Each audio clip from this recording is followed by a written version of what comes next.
So let's start shimmying these out of the 6-pack. Got a nice little root ball on those, starting to wrap a little bit, but it'll be okay. I may tease apart. What's up, Lazy Dog fam? Hope all y'all are having a fantastic day. It is Friday, November 1st here in South Georgia. And on today's video, we're going to talk about and plant something that a lot of you probably aren't growing in your backyard garden, but that you should be growing.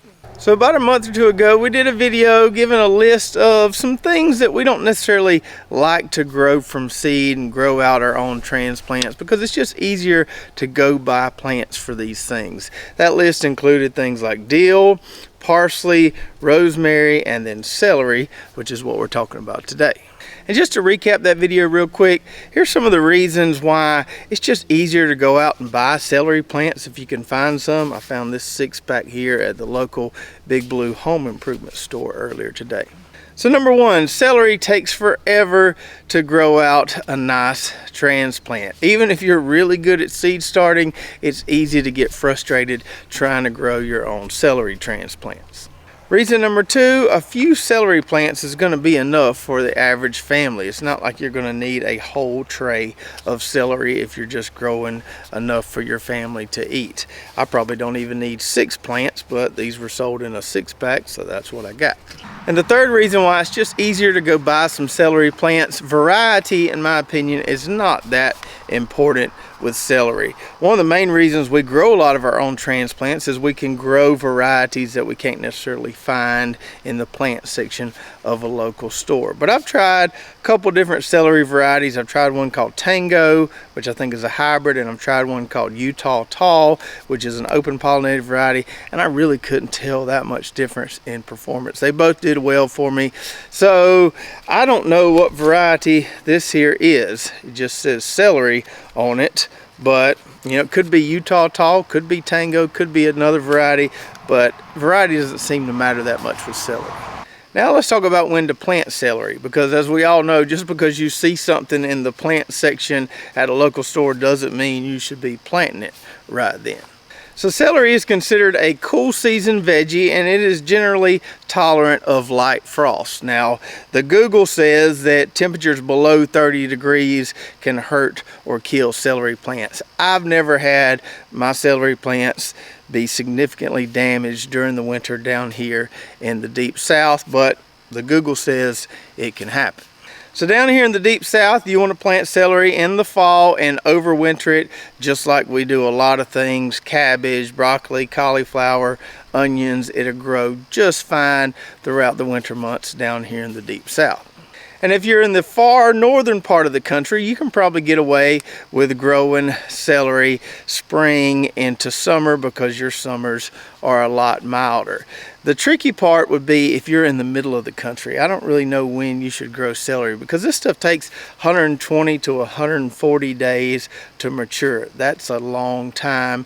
If you're in the middle of the country, it might get too hot if you plant it in early spring, and your winters are probably too cold to overwinter it. Maybe someone could share in the comments below, if you live in the middle of the country and grow celery, when you like to plant it.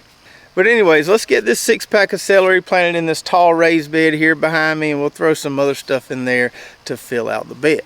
So I came out here earlier today and prepped this tall raised bed, pulled my irrigation lines out, and used our basic standard recipe we use on all these beds.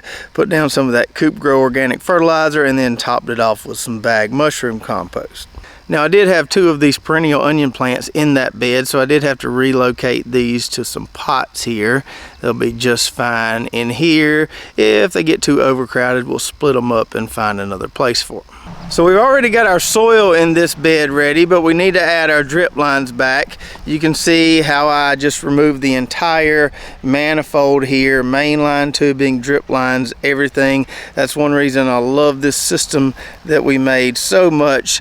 We can just unhook it there right past that on-off valve, pull everything out of here while leaving it connected. And so when we're ready to plant, we just throw it all back in here.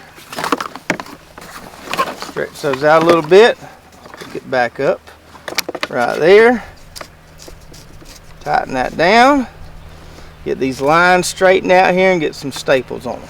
And there we go, all nice and neat again. Now we've got 5 drip lines in this bed, which is probably a little overkill for a 4x6 bed, especially when we're using drip tape that has 6-inch emitters. But for what we're going to be planting here, we're going to need a good bit of water. Which leads us into 4 really good celery tips that I want to share with you before we plant. These will be helpful if you've never grown celery, or maybe you've tried to grow celery and it didn't perform as well as you wanted. So number 1, as I alluded to earlier, celery plants are pretty dang thirsty. So if you're using a drip irrigation system, don't skimp on the drip lines. If you're just gonna water them overhead, be prepared to regularly go out there and give them some water to keep them happy. Number 2, celery is a relatively heavy feeder. I don't know that I would say it's quite as much of a heavy feeder as onions, but it likes its nutrients. So be prepared to feed it as it grows. I think last year I alternated between AgriThrive, which is a balanced formulation, and then some straight nitrogen. Went back and forth with those two and it worked pretty well. So the more you feed it, the better it's going to perform. Be prepared to give it some nutrients, because that's what it really likes. Number 3, the whole blanching thing. You will see some people talk about blanching the celery stalks, wrapping something around the base of that celery plant so that the bottom of those stalks turn white. Don't do that. I've tried it in the past, and unblanched celery where the stalks are green from top to bottom are so much more flavorful than blanched celery. It's one of the reasons why growing celery in your backyard garden is such a good idea, because it has so much more flavor and tastes so much better than what you can get at a grocery store. And tip number 4, don't harvest the entire celery plant at one time. I've never needed that much celery at one time to cut the entire plant. Yes, we used to do it when we were selling vegetables, but just for home kitchen use, just pluck a couple stalks as you need it. Let that plant continue to grow. That's why it's good to have, say, 2 or 3, maybe even 4 plants. You can just pluck a few stalks off each plant and it will continue producing for you.